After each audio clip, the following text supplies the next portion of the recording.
भूमिकन्या रे.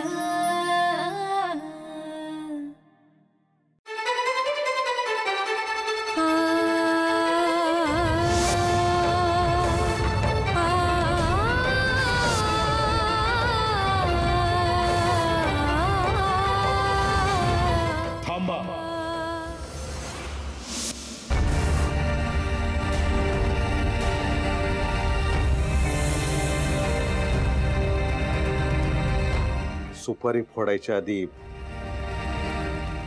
मला तुमच्याशी काही बोलायचंय. माझ्या पोरीचा शेतीवर लई जीव आहे.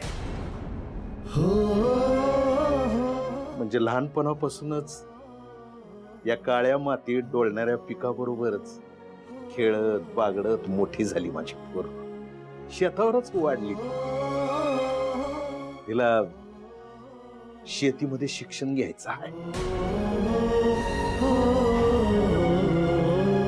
आणि मला बी तिला शिकवायची लई इच्छा आहे. त्यामुळे तिचं शिक्षण पूर्ण होईपर्यंत म्हणजे 2-1 वर्ष तुम्हाला लग्नासाठी थांबता आलं तर बरं होईल. काय बोलताय तुम्ही? कळतंय का तुम्हाला? इथे आम्हाला सोयरी करायला बोलवलं की अपमान करायला. आणि हिला काय सोनं लागलंय? आणि मला एक सांगा, सुपारी फोडून लग्नासाठी 2 वर्ष कोणी थांबत असतं का? जगात नाही ते नियम तयार करायला लागलात तुम्ही, आणि ते सुद्धा पोरगी पदरात असताना. रीत भात संस्कार सगळ्याचीच माती दिसते तुमच्याकडे. नव्हती पोर उजवायची तर सांगायचं ना प्रियांका आधी. काय हा अपमान विसरणार नाही कधी आम्ही.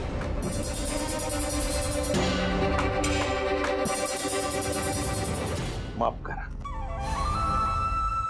पर शिक्षण पूर्ण झाल्याशिवाय लग्न नाही होऊ शकणार.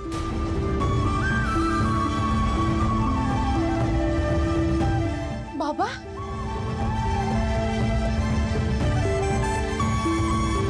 तुम्ही नका हात जोडू. माझ्यामुळे तुम्ही कोणासमोर हात जोडलेले मला नाही चाललं. मी तयार आहे लग्नाला. बेस्ट निर्णय है. अब मियां बीबी राजी तो क्या करेगा काका.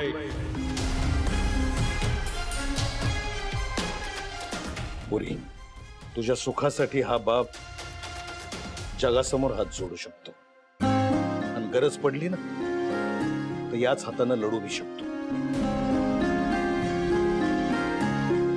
तुला शिकायचंय ना? हो, शिक.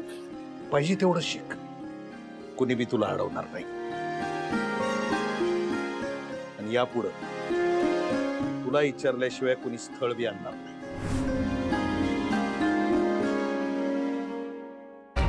माफ करा. चल रे, ऐका ना.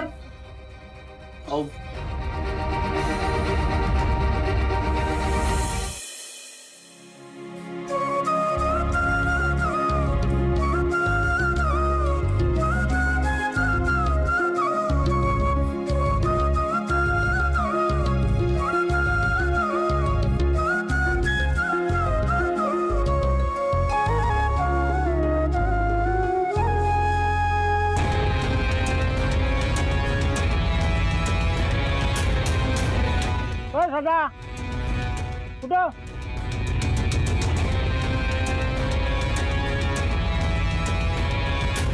आता नाही म्हणू नका. फक्त एक डाव मला तारा अक्कांना भेटू द्या. आलाय तोंड वर करून. आणि काय वेळ आहे तारा येऊन भेटायची? चल निघ. माऊली, आता तुम्हीच तारा अक्कांकडून माझी जमीन सोडवून द्या. अहो, तेवढाच 2 एकराचा तुकडा आहे माझ्याकडे. कशी बशी घरच्यांची पोरा बाळांची पोटाची खळगी भरतोय आम्ही. आता त्यात पिकणारं धान्य जर इथं व्याजावारी आणून दिलं तर आम्ही पोटाला काय खाऊ?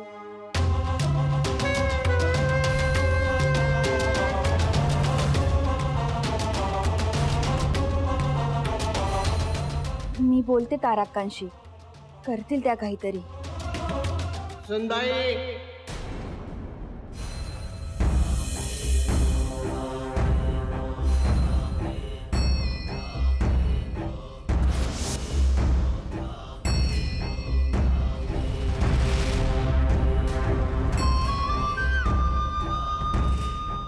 काय विचारते मी?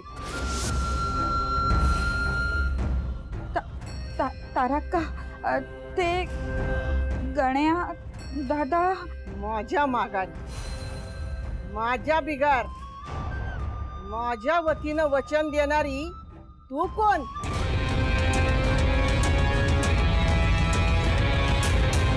आणि तू र, मी काय तुझ्या घरला आलते का माझ्याकडून याजानं पैसे घे म्हणून सांगायला? समज तुझ्या संमतीनं ठरलं होतं ना, आता का आलायस?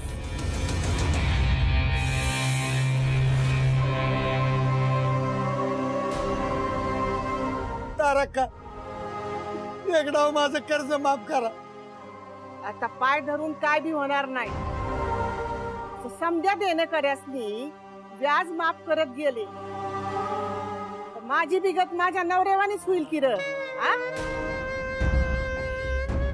लोकांनी कसं पाया पडून त्याला डुबवलं. त्यांनी केलेली चूक मी करायची नाही आणि घरात बी कुणाला करू द्यायची नाही. शब्दाची पक्की हाई तारका. तारका, अहो एकदा माफ करा. तर उमरा झिजवून काय बी होणार नाही. तारका, अहो एकदा कर्ज माफ करा फक्त. कच्चा वचू याला गोणी आत ठेव. तारका, अहो तारका, तारका ऐकाव. हो तारका, ऐका ना. हो ऐका ना तारका.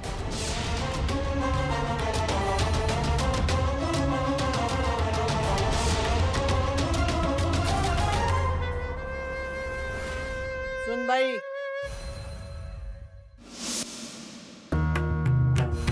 चूक झाली तारका.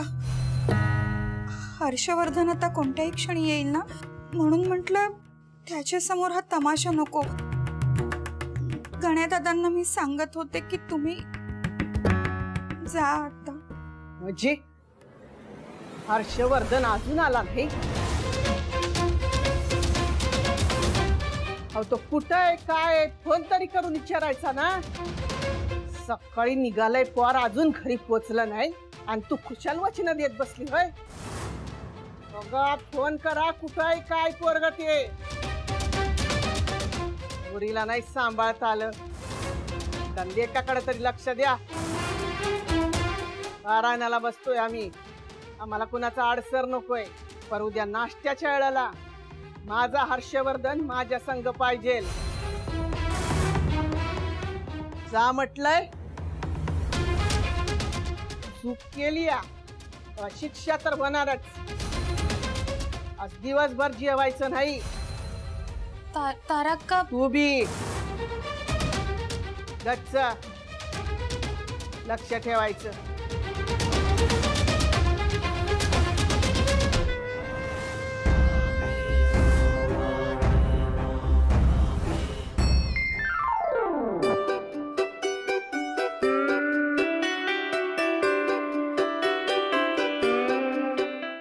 अगं काय करतेस?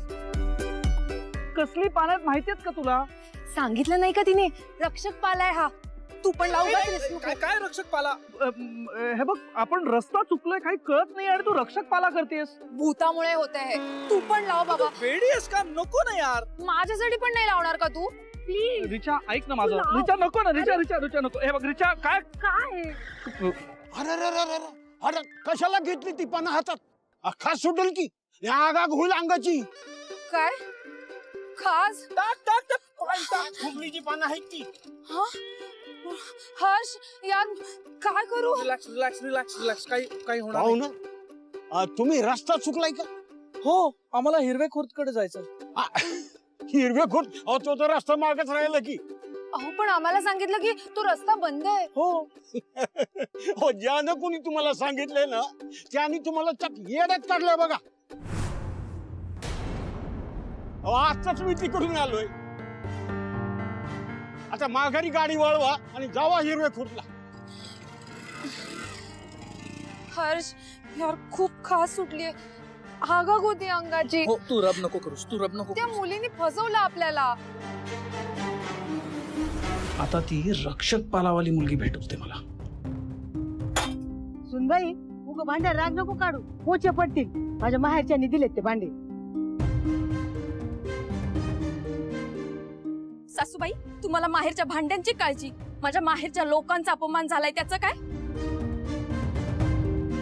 लाडाची नणंद म्हणून पुढे पुढे ऊन स्थळ बघायची आणि तुमच्या लेकीनं मातीसाठी त्याची माती करायची. काय हो या शेतीत? ते ना तिला आणि तिच्या बाबालाच माहिती. मला तर काहीच कळना झाले का. असं झालं ना की वाटतं आग लागू त्या शेतीला. काय उगा तोंड आहे म्हणून काय बी बोलायचं. आणि तुम्ही दोघं बापले बोलता ते हा पोरीच्या जातीला एवढा शानपणा करणं चोपतोय का? जेव्हा पहा तेव्हा लोकांना शेतीचं लेकीचं कौतुक सांगत बसता आणि सोन्यासारखं स्थळ हातचं घालवलंय तुम्ही. नाही तर काय आई, त्यांना सांग परत पाहुणे आल्यावर असं वागू नका म्हणा.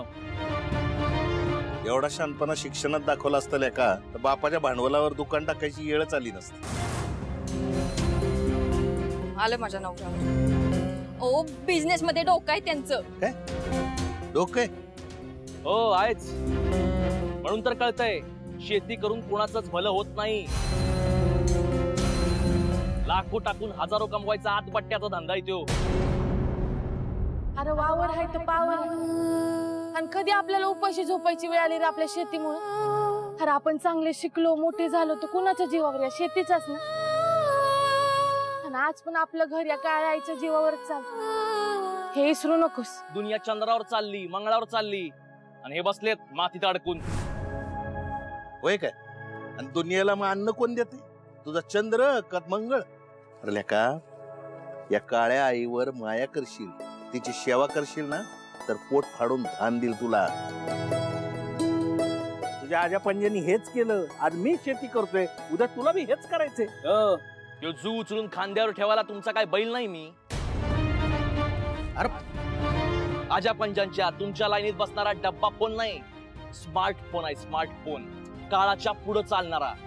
ज्या दिवशी शेती माझ्या नावावर होईल ना त्या दिवशी फुकून मोकळा होणार आहे मी. काय म्हणला? जमीन इकायची, शेती इकायची तुला? घेऊन काय करणार? श्रीमंत व्हायचंय मला. माणसाला बिझनेस मोठा करतो, शेती नाही. 10 रिचार्ज मारत बसणार नाही मी. सरळ 7-12 मोकळा करणार आणि शहराकडे जाऊन मोठी मोबाईलची एजन्सी टाकणार. मातीसाठी स्वतःची माती करून घेणाऱ्यातला मी नाही. अरे का पर सगळ्यांनीच दुकान थाटायचं म्हणल्यावर त्या दुकानात ठेवायला धान्य कोणी पिकवायचं? पिकवायची ते पिकवतील. मला या अडगळच नकोय. शेती म्हणजे अडगळ आहे का? आली मोठी बाबाची राणी. अरे असं चव्हाट्यावर कोण भांडून राहिले तुम्ही? आई, बाबांनी हिला लई डोसक्यावर बसवून ठेवल्या. पोरीच्या जातीला असले प्रश्न विचारणं सूट करत नाही. ए माझ्या पोरीला काय बोलायचं काम नाही. वाह, ही शेती करणार म्हणून मायेची आणि मी खरं खरं बोलतोय म्हणून मी नालायक. विषय आता तिसरीकडे जातोय. तो शेतीला बोलला म्हणून. बाबा शिकवतात ना, गप शिकायचं. लगीन करायचं आणि सुखान नांदायचं. बाकी भानगडीत तू पडू नको. ए अरे अरे महेंद्र, अरे ऐक.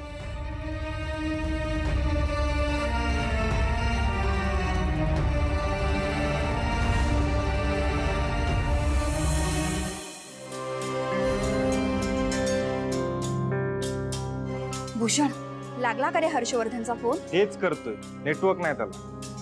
त्याच्या आधी जर हे घरी आले ना तर पूर्ण घर डोक्यावर घेतील. माहिती आहे ग.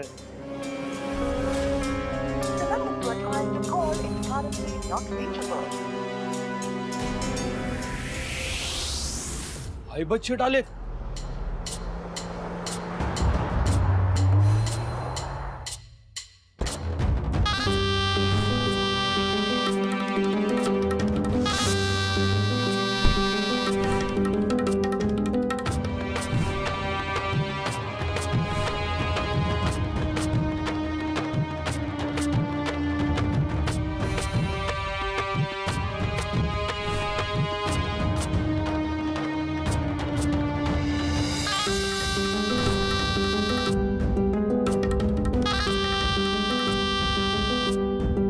हर्षवर्धन कुठे आहे? पप्पा भैया यायचंय अजून.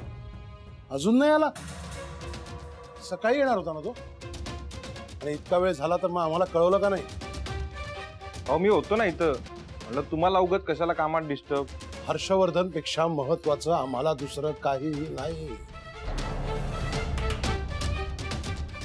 चहा या इथे आमचा मुलगा घरी आला नाहीये आणि आम्ही चहा घेऊ?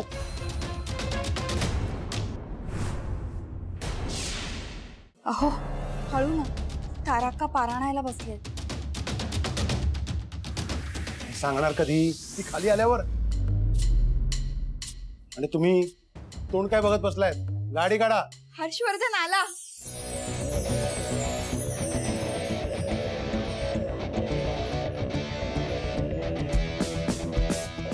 हर्षवर्धन. पप्पा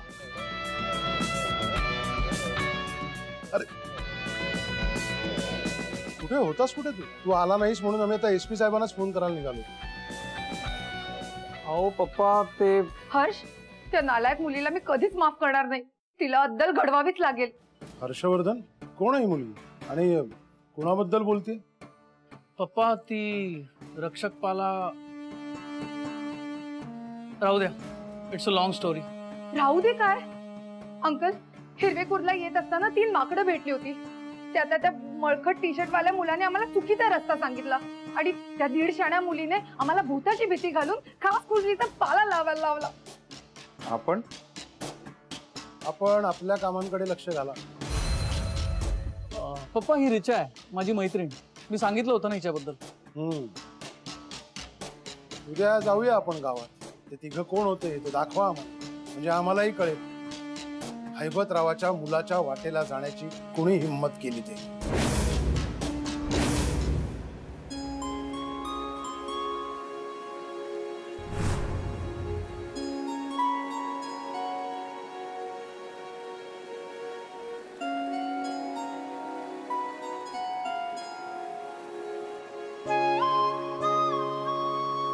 बाबा, किती लपवलं तरी तुमच्या डोळ्यातलं पाणी मला दिसल्याशिवाय राहणार आहे का? तुला माझ्या डोळ्यातलं पाणी दिसतंय, माझ्या मनातली आज कळते, पण माझ्या पोराला का कळत नाही? जमीन विकायची नसती, राखायची असती, हे का कळत नाही? या काळ्या आईचं इमान मरेपर्यंत राखायचं असतं, ते कसं समजावून सांगू त्याला? पण मला समजलंय ना, काळ्या आईचा इमान मी तरी जलमभर विसरणार. तसं रुजवलंय तुम्ही माझ्या मनात, त्यामुळे मी असेपर्यंत तरी दादाला जमिनी देणार नाही. अगं, पर तुझं लगीन झाल्यावर आपल्या पोरानं आपला वारसा चालवावा पुढं, असं प्रत्येक बापाला वाटत असतं. पण माझ्या पोराला त्याचं काय पडलेलंच नाही. पण मला पडलंय ना, उठणार नाही, मातणार नाही, काही झालं तरी आपल्या काळ्या आईच्या इमानाचा वारसा टाकणार नाही. बाबा, जिथं असेल ना तिथून धावतो, पण आपल्या जमिनीला अंतर देणार नाही आणि दादालाही जमिनी देणार नाही. येऊ दे शहरातून किती बी मोठी पार्टी, जमिनी नाही देणार.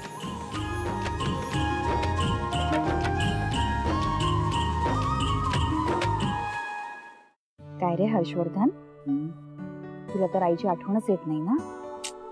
येते का आठवण? म्हणून तर आलाय. येते म्हणून आलायस म्हणे. नयनचं लग्न ठरलं नसतं ना तर फिरकला सुद्धा नसतास आईकडे तू.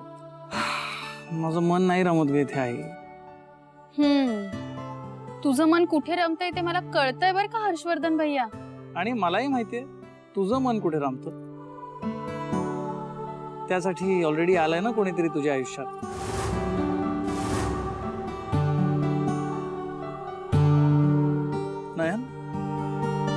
लग्न तुझ्या मर्जीने होतं ना? ते पोट जरा गच्च आहे ना, म्हणून शतपावली करायला आलो. काय विचारतोय मी? नाही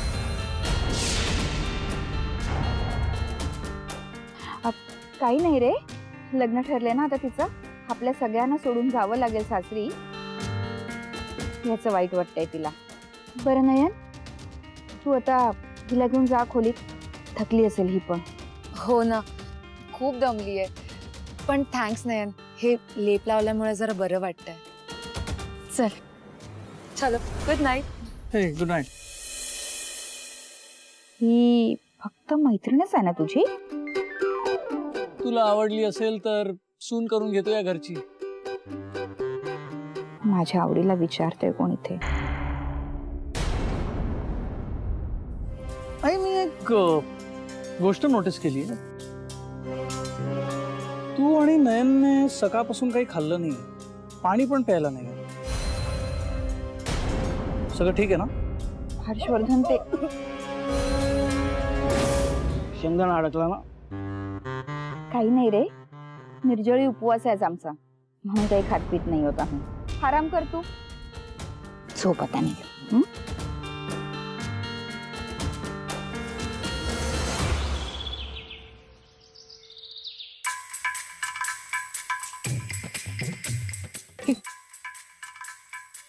सर इथे शिकवतायत आणि तुम्ही कोणाला फोन लावताय सारखा सारखा? अगं कोणालाच नाही. नाही, तुम्हाला जर आपापसात बडबडत राहायचं असेल ना तर मला तसं सांगा ना. नाही सॉरी सर. अगं तू कशाला सॉरी म्हणतेस? या दोघांनी सॉरी म्हणायला पाहिजे. हा तर नुसतं आपल्यावर खार खाऊनच असतोय. तुमची अजून आपापसात बडबड सुरूच आहे ना? मला सांगा, हे आपलं इकडे वर्क फील्ड आहे ते कशासाठी आहे? तू सांग रे. मी ते हे आपलं कृषी संबंधात काहीतरी महत्वाचं होतं. अरे नेमकं काय ते सांग ना. ए, हसताय काय र? तुम्हाला तरी येईन का बोलता? तुम्हाला गॅरंटी देतो सर, यातल्या एकाला पण तुम्ही काय विचारताय ना ते सांगायला नाही येणार. फक्त लक्ष्मी सोडून. नाही, मला तिच्याबद्दल कॉन्फिडन्स आहेच आहे. लक्ष्मी, आपण आज काय काय शिकलो हे जरा एकदा सगळ्यांना समजावून सांग बरं.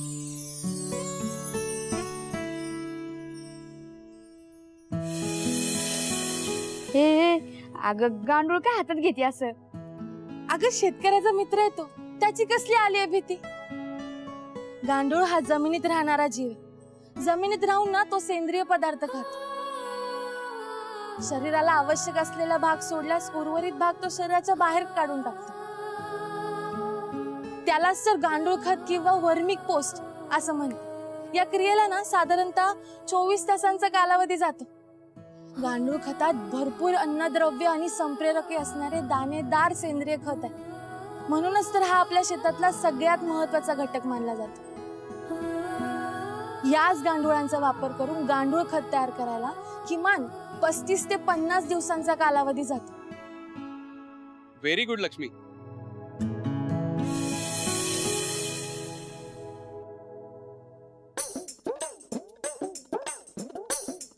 काका, आम्ही बी करतो जरा मदत. नको, राहू दे पोरी. करतो, किती करा. ये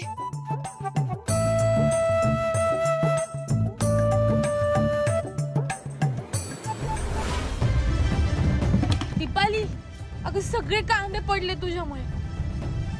सॉरी सॉरी काका, तुमचे कांदे पडले. उचलून देतो. भरू आपण.